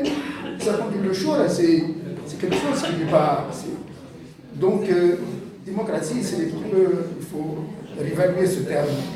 Oui. Bon, voilà. Peut-être autre chose. Vous avez puisé pas mal de connaissances des sources chiites. Et finalement, vous savez que les sunnites, plus ils sacralisent les prophètes et les califes, plus les chiites les diabolisent. Et donc, nous avons, si vous voulez, deux vérités. Oui. Quelle est la vôtre? Alors, merci beaucoup, monsieur, pour tous ces compliments qui vraiment me donnent beaucoup de courage pour persévérer dans cette aventure. Alors, la première chose, c'est que en fait, les mots durs dont vous parlez, ils sont dans les livres de la tradition. Je n'ai fait que traduire. Quand Abbas dit à Ali, إنه يأسن كما يأسن البشر, c'est-à-dire يأسن, ça veut dire qu'il pourrit comme pourrissent les hommes. On va l'enterrer parce que j'ai oublié on ne va pas revenir au premier livre, mais l'enterrement du prophète était tardif. parce qu'au départ, il y avait une raison religieuse. On a attendu qu'il ressuscite au bout de 3 jours comme Jésus. Et Abbès leur dit, écoutez, enterrez-le, parce qu'on était au mois de juin quand même en Arabie.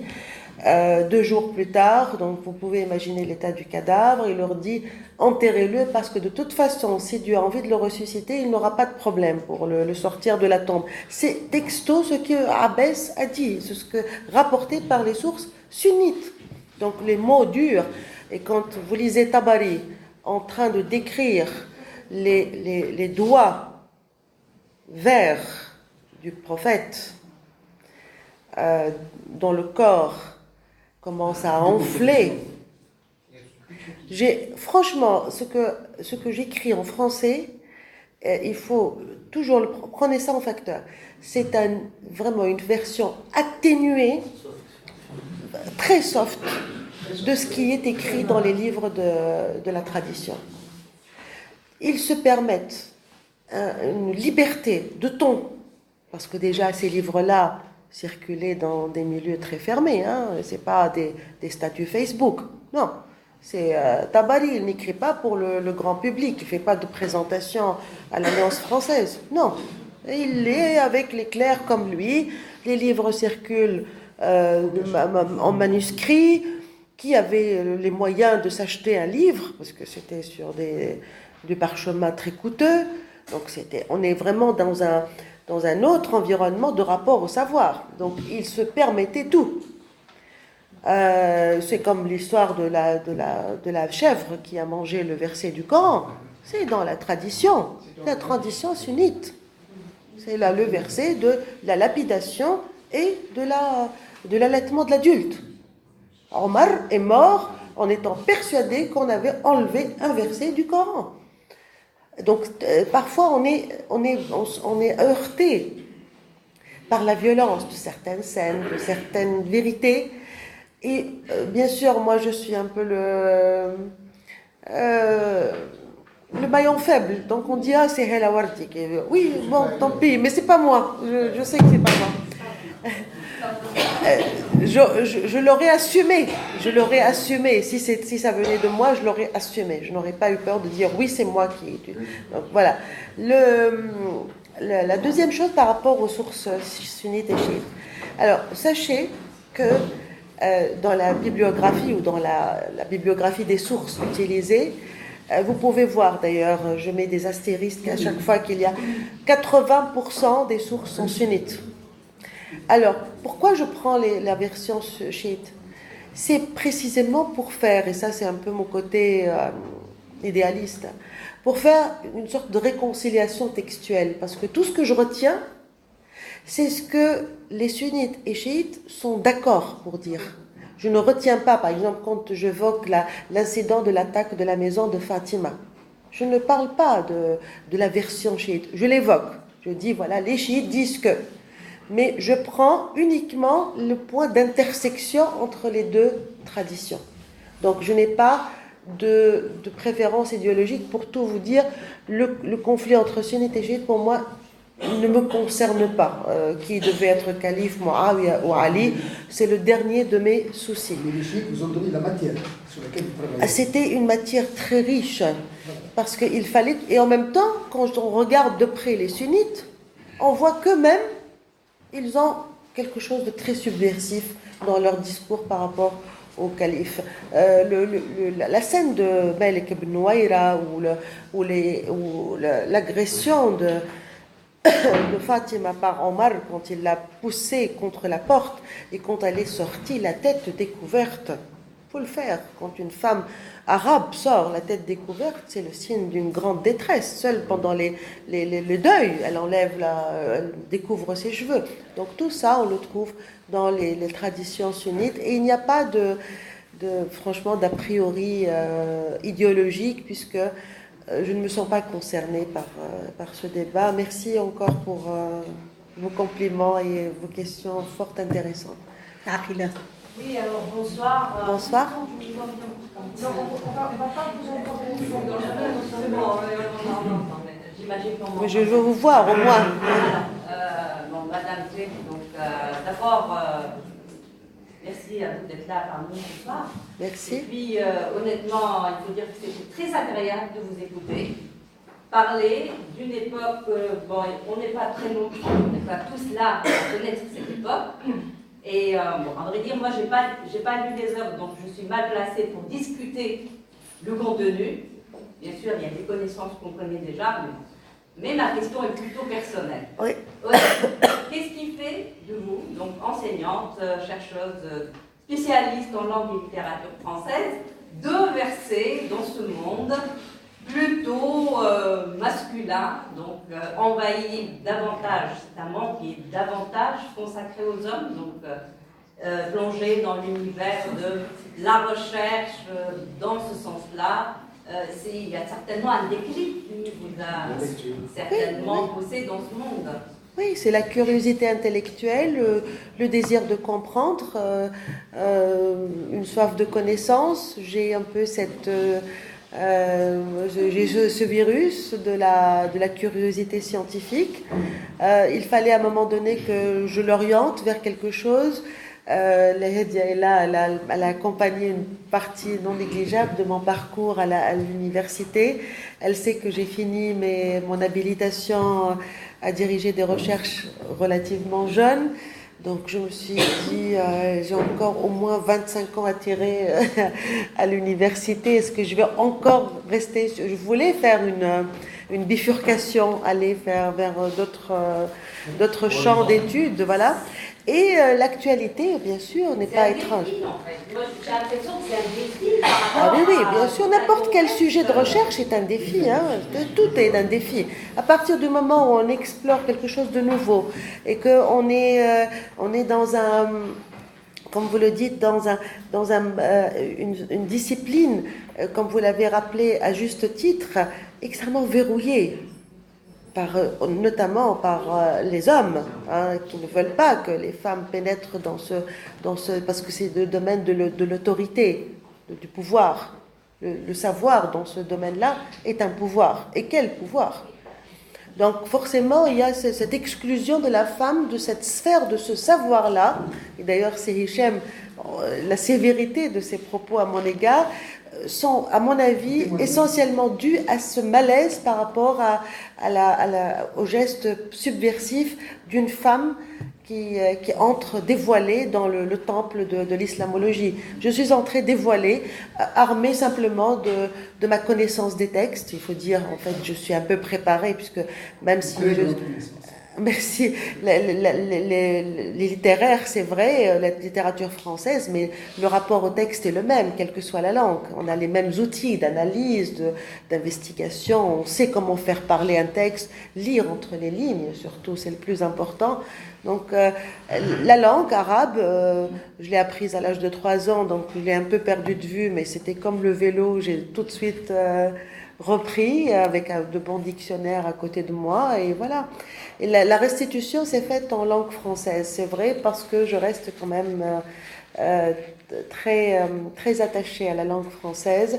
Je dis toujours que en fait, la langue arabe, c'est mes yeux, et la langue française, c'est mes lunettes. La langue française me permet de mieux voir les choses, mais la langue arabe, c'est la langue qui coule dans mes veines, donc voilà. Mais c'était une aventure, et ma curiosité a rencontré celle de mes lecteurs, et c'est là le moment de réussite. C'est quand on est en phase avec le lecteur.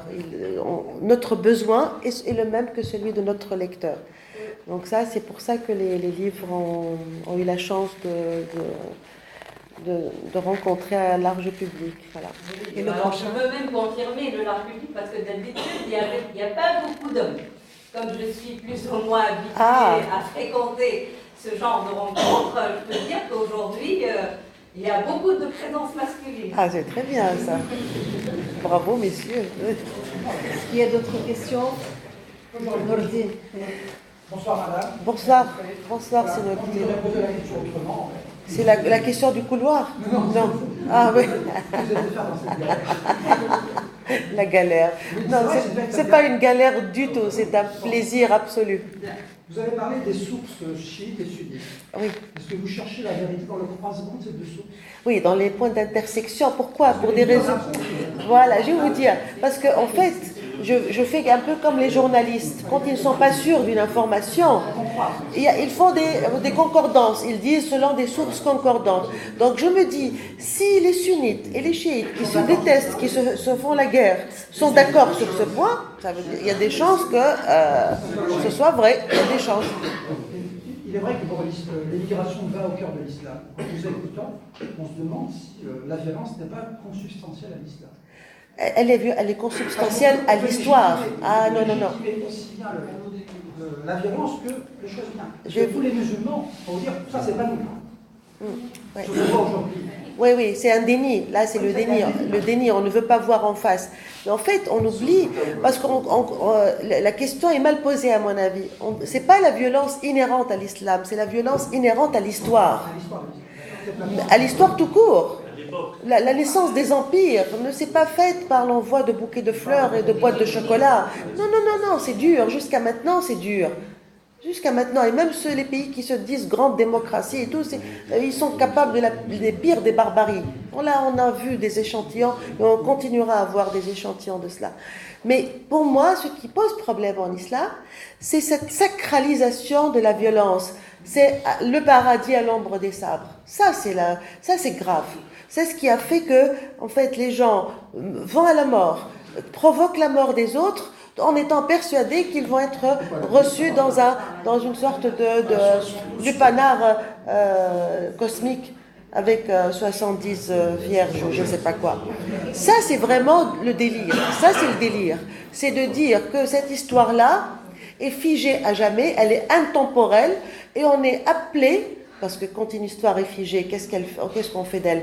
On la ritualise, on la célèbre et on la ritualise. Et qui dit rituel dit répétition. Et Daesh, c'est la répétition de la naissance du premier califat. Personne ne va vous dire « Ah oui, mais c'était des circonstances bien particulières. Abu Bakr a fait ceci et cela parce qu'il était obligé. S'il n'avait peut-être pas attaqué Moussaïlima, c'était Moussaïlima qui l'aurait attaqué, etc. » Mais là, ils disent que c'est absolu, que c'est infaillible et qu'on est amené à répéter inlassablement cette histoire. C'est là où on tombe dans le piège. L'histoire d'un âge mythique. Oui, c'est intemporel, qu'on doit constamment, comme on célèbre le cycle naturel, avec le jour de l'an ou avec l'arrivée du printemps, on doit célébrer constamment la victoire de Badr, la victoire de je ne sais pas quoi, en oubliant en fait que c'était vécu par les hommes et les femmes de cette période-là comme de véritables drames. C'est pour ça que je me suis attelée à présenter Abu Bakr et même Omar, dans le volume qui va venir, Meurtre dans la mosquée, il va, même si on a une image d'un homme brutal, d'un homme plutôt rustre quand même, hein, vous allez voir, il va devenir très sympathique. Pourquoi sympathique? Pas parce que pour dire Rachidoun, il a un truc... non, parce qu'il est comme nous, parce qu'il est touchant. C'est comme nous par rapport à Bourguiba. Il y a des gens qui l'adulent. Mais en même temps, on sait qu'il avait des points faibles et on reconnaît les erreurs qu'il a commises, etc. En les contextualisant. Donc c'est ce rapport aux figures du passé. L'islam, comme il a détruit les idoles de la Kaaba, il a créé d'autres idoles. Et moi, là, puisque je le dis un peu en provocation, si vous voulez, je fais un peu comme le prophète. J'ai un geste iconoclaste, je détruis les idoles et je mets, non pas pour ne rien laisser à la place, mais pour créer des hommes comme nous, et qui ont des difficultés. D'ailleurs, je ne sais pas si je l'ai dit tout à l'heure. C'est une religion d'hommes, faite par les hommes, et Abu Bakr as-Siddiq a demandé à percevoir un salaire quand il est devenu calife. C'est-à-dire qu'il ne se considérait pas comme un être sacré, mais comme un fonctionnaire, d'où le titre « La mort d'un commis de Dieu ». C'est un commis, comme on dit aujourd'hui, un commis de l'État. C'était un chef, il a dit à un moment donné à ses compagnons, vous savez, je m'occupe de vos affaires et moi je suis un commerçant, comment je vais nourrir ma famille? Donnez-moi un salaire. Voilà. Donc il a démissionné, ça veut dire qu'il concevait sa mission comme une véritable fonction administrative, donc il pouvait se décharger. Voilà. Voilà. Madame Arloulou. Oui, je voudrais juste d'abord vous rendre hommage à votre sens de la narration. Oh, oui. Vous mis en haleine. C'est ma grand-mère, alors ça, je le tiens de ma grand-mère. C'est grâce à elle que j'ai appris. J'ai lu le premier livre et c'était très agréable à lire. Merci. J'ai lu comme une épopée. Et maintenant, l'auditoire, c'est pareil. C'est Ah. aussi agréable à écouter. Merci. Pourtant, la voix n'est pas vraiment en pleine forme. Ensuite, j'ai trouvé dans votre livre la réponse à la grande question comment l'islam a-t-il pu se propager aussi facilement, pas aussi facilement, Ah, c'était pas facile. C'était pas facile du tout. Oui.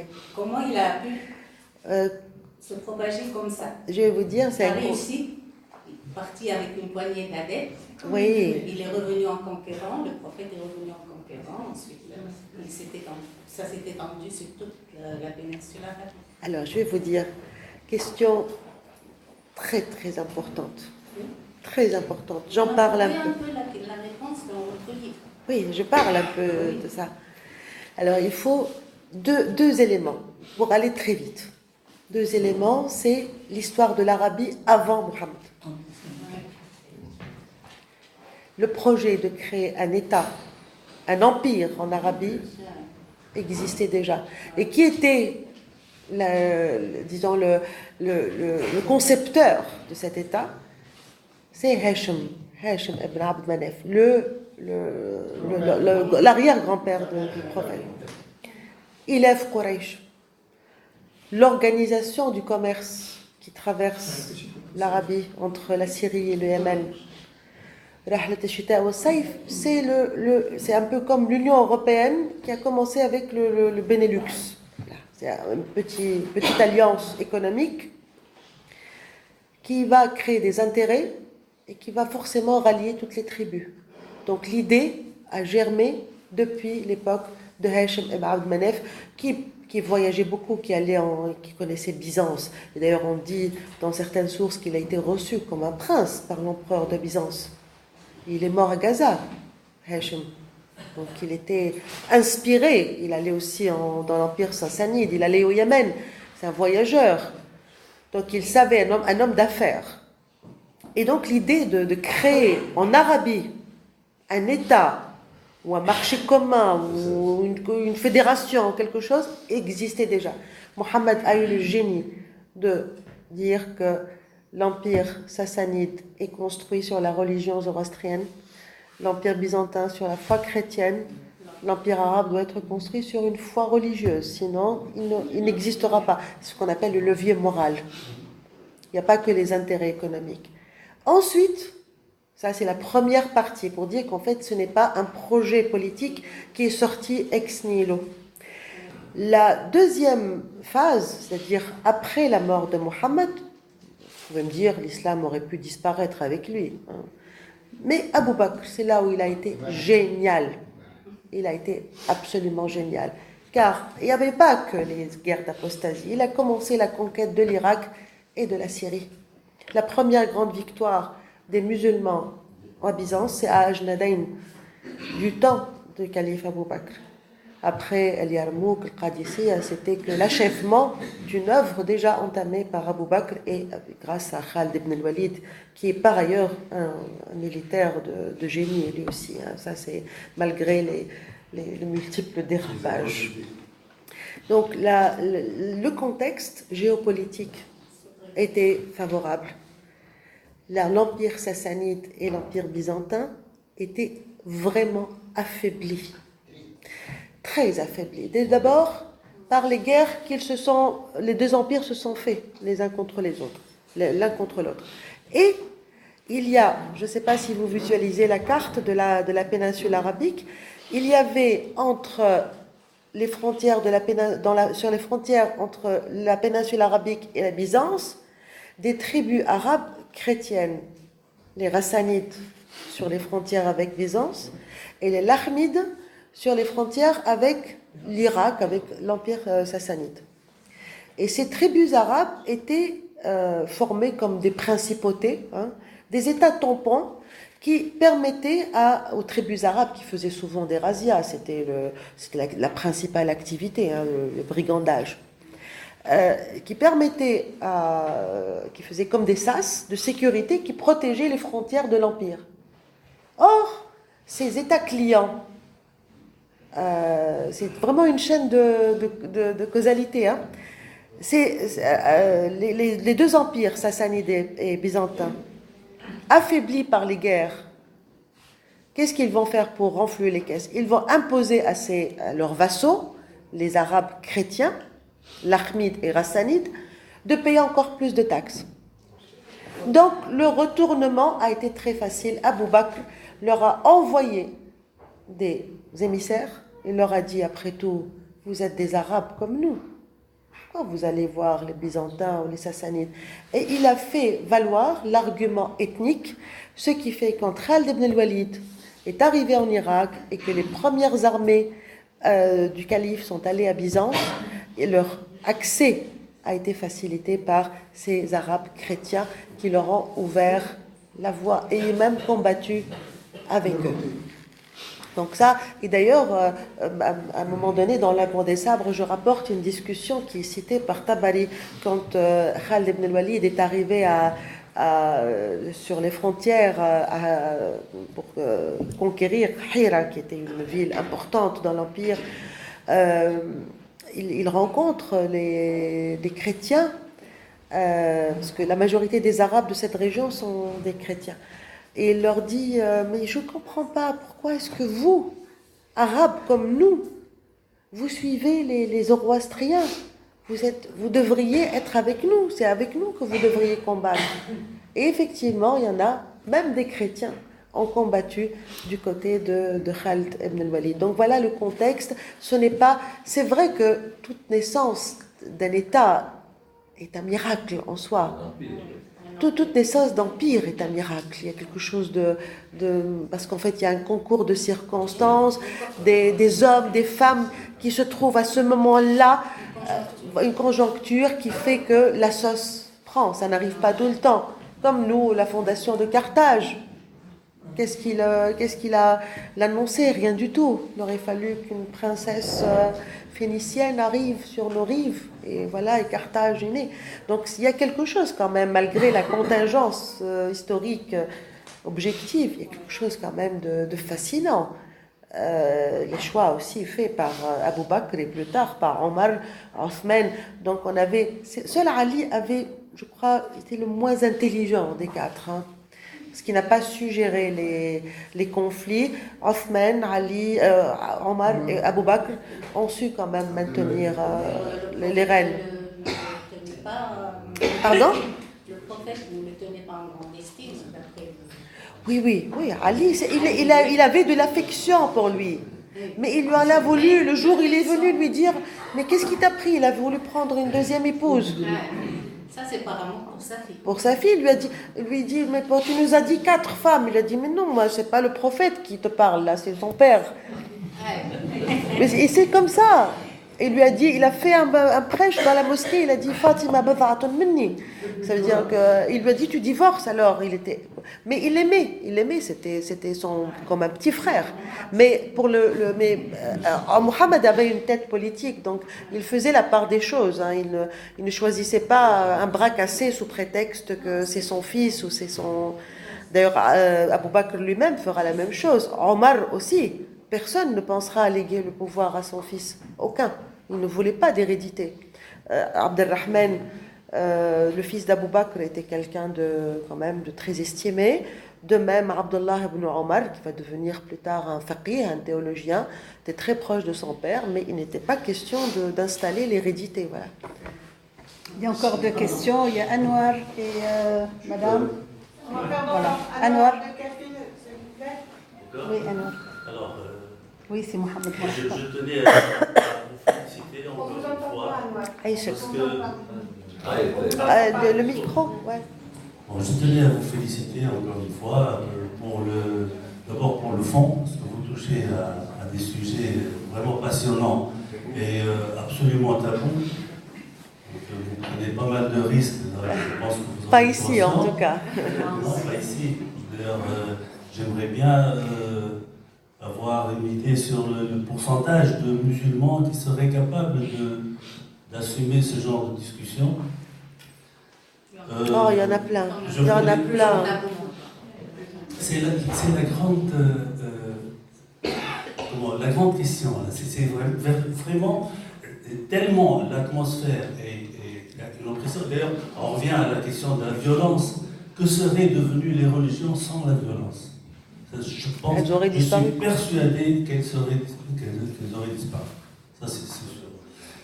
Bon, alors, autre remarque, c'est vous ne parlez pas frontalement, carrément, de la foi.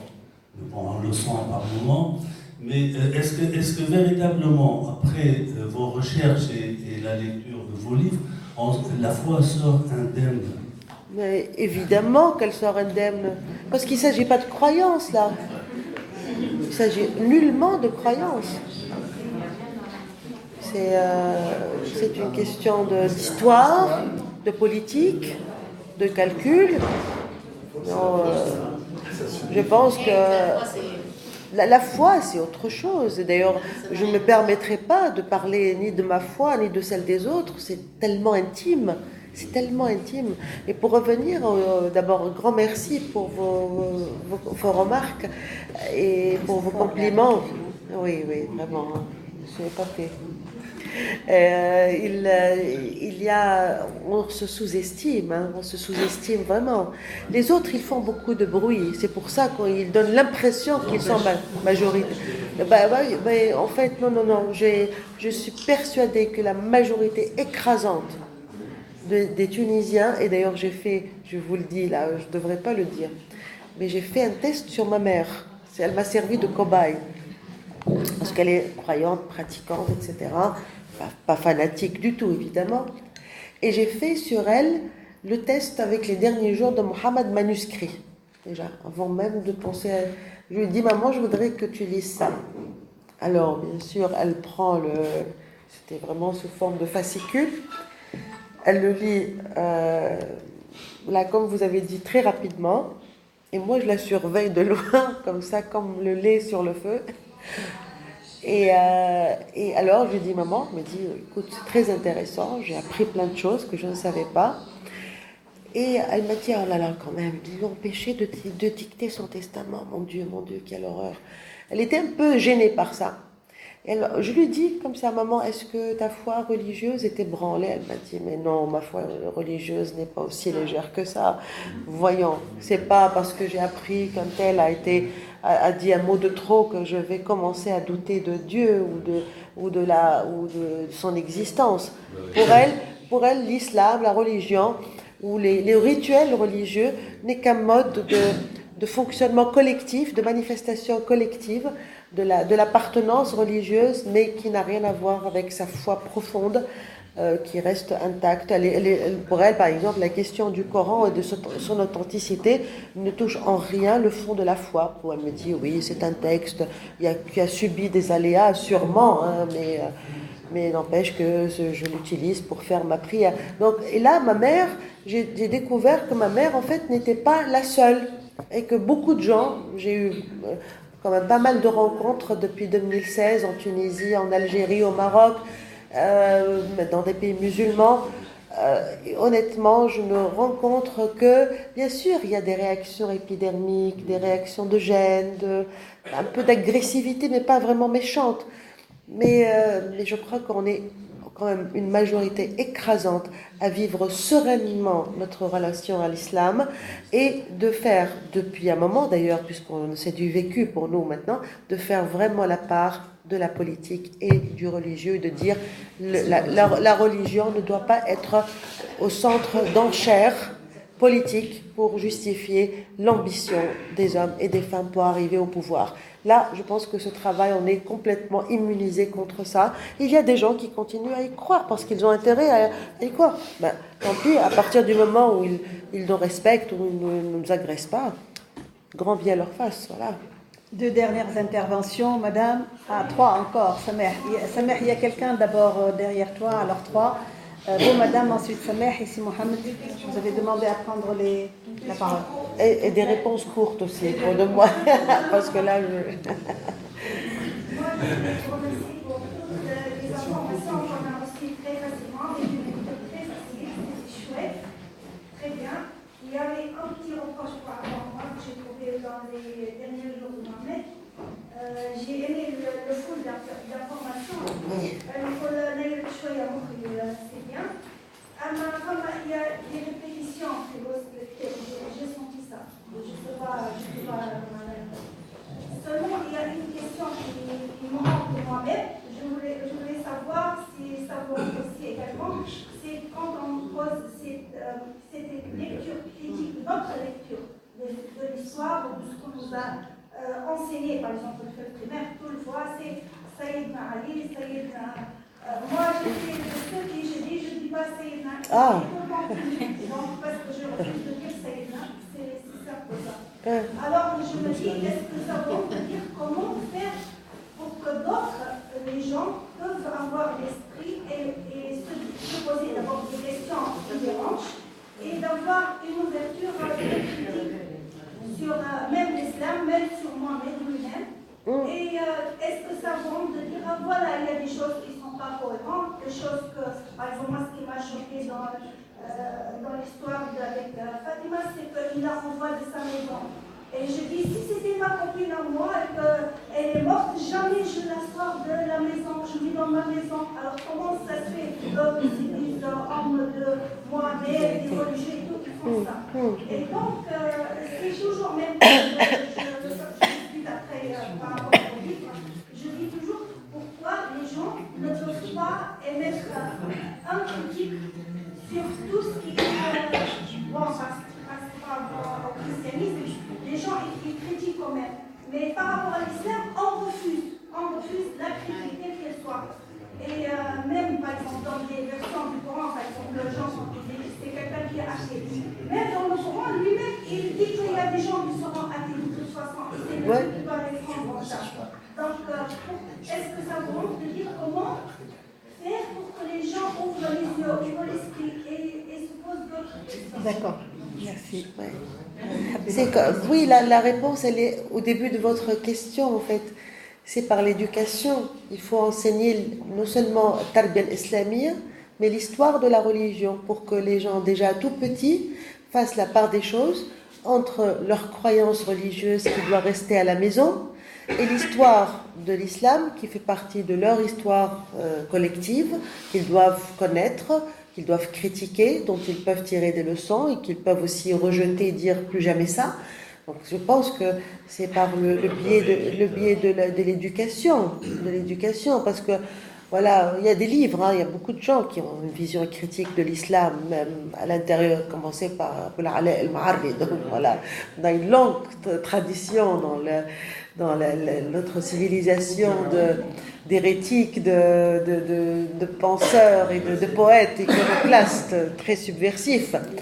Mais c'est la diffusion, et la diffusion se fait quand on est enfant, c'est-à-dire quand on est encore prêt à intégrer ce genre d'informations et à faire le distinguo entre ce qui relève de la foi, qui est une question intime et qui est sans doute appelée à changer au fil des années. Bien sûr, notre rapport religieux change.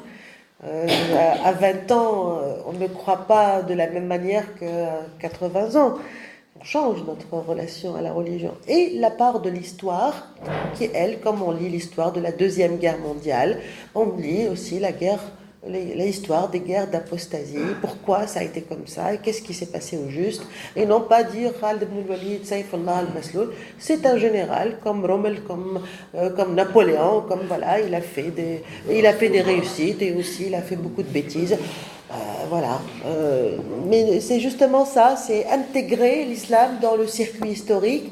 Et pour arriver à cela, je pense qu'il faut vraiment une réforme de... Vous savez, la Renaissance en Europe, c'était un siècle de guerre de religion, un siècle très violent. Mais en même temps, c'était le siècle où, ce qui a permis la Renaissance d'ailleurs, c'était le siècle où on a commencé à relire autrement les textes des anciens et on a réfléchi à travers Rabelais, à travers Montaigne, à l'institution des enfants.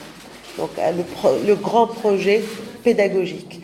Nous sommes vraiment en retard. On sent qu'il y a un malaise en Tunisie par rapport à l'école, mais je crois qu'on n'arrive pas à avoir le courage de dire où est le problème. On s'affole quand on voit des écoles coraniques comme Argheb, etc. On a des réactions comme ça de rejet spontané, mais après tout, comment expliquer que le Coran peut être nuisible à un enfant? Après tout, pourquoi pas une école coranique? Le Coran, c'est pas bien? Bah, non, mais... Bah oui. La manière. Et la manière. Tout est dans la manière. Voilà. L'avant-dernière intervention, ça m'est... Lisez sur le thème, vous allez comprendre. Ah oui. La seule sourate qui ne commence pas par Bismillah ar-Rahman ar-Rahim. Je la connais par cœur. Il faut être. Ça m'est, oui. Je vous remercie d'abord les deux dames pour cette agréable présentation. Alors, madame, là, j'avais bien lu la déchirée. C'était un peu bouleversant sur plusieurs points, parce que ça touchait les acquis qui ont été enseignés aux écoles. Vous m'entendez pas? Non. D'accord. Donc, j'ai lu la déchirure et j'ai trouvé que c'est bouleversant sur plusieurs aspects. La meilleure chose, pour résumer, que j'ai retenu, c'est de repenser plusieurs acquis qui ont été déjà enseignés aux écoles, au lycée, etc. C'est de réfléchir. Et du moment, je me suis dit, est-ce que Madame Lawardi va écrire un jour en arabe? Est-ce que le choix de la langue française aussi pour cibler un public bien déterminé, c'est-à-dire des gens qui sont d'un certain niveau intellectuel, ou bien c'est plutôt donc c'est pour atténuer un peu ce bouleversement. Voilà. Est-ce que le moment est venu pour écrire en arabe? Parce que vu l'objectif que vous avez envisagé, c'est un objectif qui est très noble. Merci. Très noble pour la place de la femme, ça d'une part, et très noble aussi pour repenser, pour ne pas prendre des choses comme acquis sans réfléchir. Merci beaucoup pour cette question en rapport avec la langue. Donc d'abord, pour quelle raison j'écris en français? Je l'ai dit tout à l'heure, c'est un rapport de proximité, d'aisance, et c'est affectif. On a un rapport à la langue comme on a un rapport avec un membre de la famille. Et on a tous des cousins et des cousines, mais il y en a toujours un qu'on aime un peu plus que les autres. Voilà. Il y a aussi ce deuxième point plus technique, c'est que en fait, ce que je dis est déjà écrit en arabe dans les sources. Donc j'avais l'impression en fait de répéter ce qui est déjà écrit. Mais voilà. Alors, et troisième élément, ça va vraiment répondre à votre question, c'est que c'est traduit en arabe. Ça y est. Donc la parution a été un peu compromise parce qu'on devait sortir avec mon éditrice. Là aussi, ça a été un travail de femme. Hein. Mon éditrice, traductrice libanaise, voulait qu'on lance la traduction arabe des derniers jours de Mohammed au Salon du Livre de Beyrouth, prévu pour début novembre. Mais comme vous le savez, en ce moment au Liban, voilà, il y a des événements et le salon a été reporté. Donc, elle, comme c'est une éditrice, elle a sa stratégie et tout. Donc, je lui laisse le soin de déterminer le moment opportun pour lancer.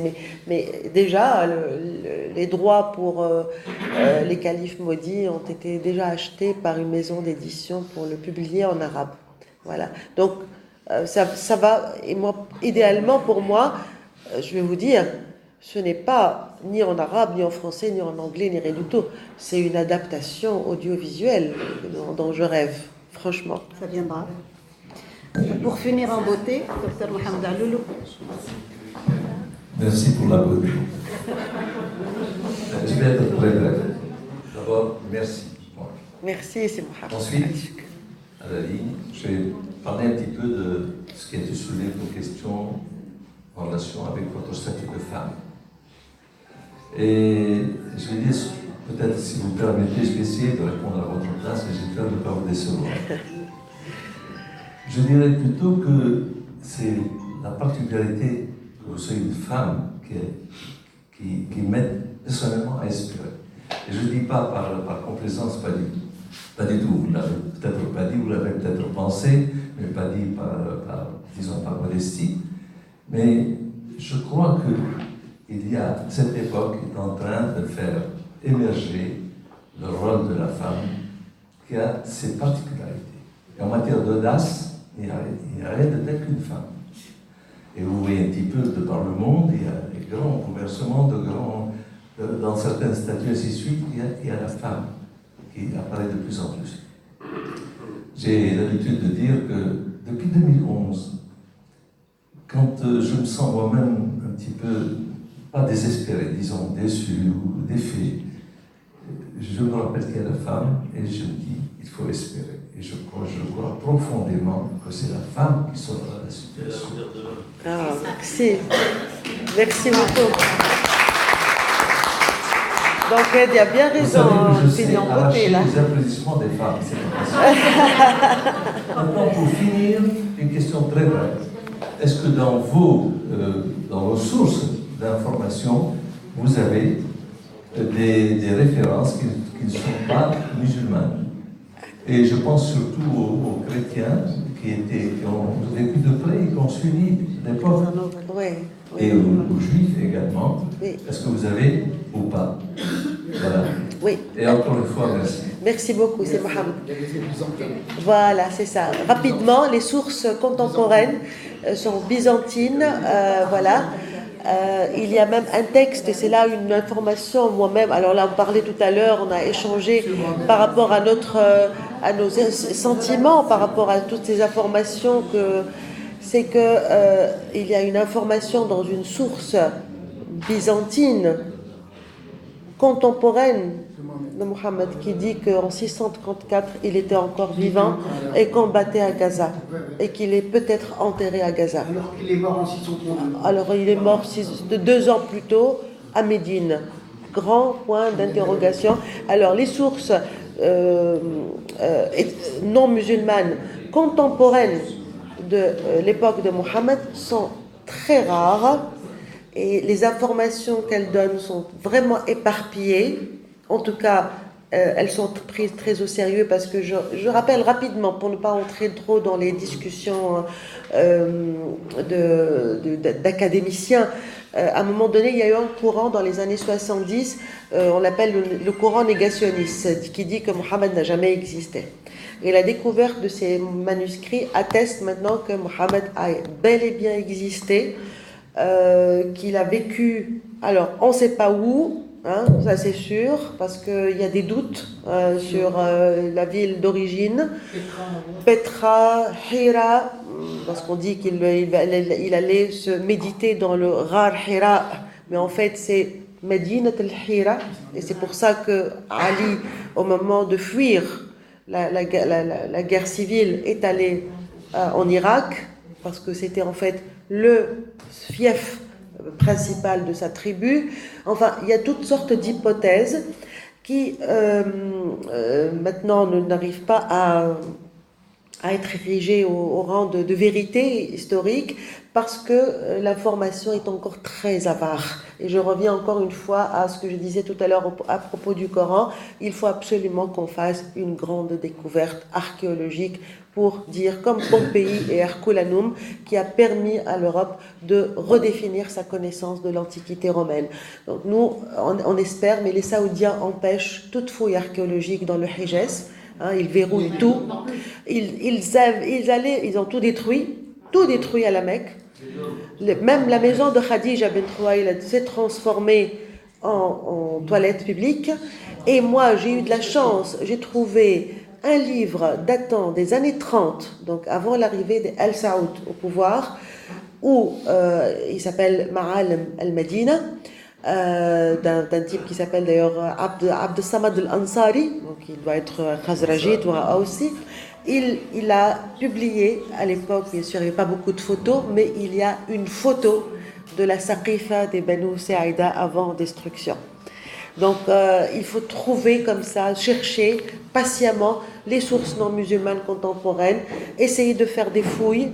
Je sais qu'il y a maintenant, Mohammed Ben Salman autorise des fouilles archéologiques dans la région de Khaybar pour simplement faire copain-copain avec les Juifs, pour des intérêts politiques très clairs avec les Israéliens, pas avec les Juifs, avec les Israéliens. Et donc il a autorisé les fouilles archéologiques à Khaybar. Je sais que dans une année, une expédition d'archéologues français et anglais ira, peut-être qu'on trouvera un fragment de Coran quelque part à Khaybar, qui sait. En tout cas, l'histoire n'est pas définitivement écrite, c'est encore un chantier ouvert, et je pense que c'est à travers notre lecture que l'écriture se fait. La lecture est le déclencheur de l'écriture et non pas l'inverse. Moi, je poserai une question avec votre permission. Que diriez-vous de proposer à Madame Katia Baudoyan de nous réunir de nouveau à l'occasion de la parution prochaine du livre de Hela Wardi, Une mort dans la mosquée. Meurtre dans la mosquée. Comme meurtre dans la cathédrale. Voilà. Merci et bonne soirée. Merci beaucoup. Moi, je vous remercie à vous. Permettez-moi de vous saluer, madame. Après, je vous raconter une petite histoire qui va vous plaire. Je suis là. Je crois qu'on a une séance de dédicace maintenant.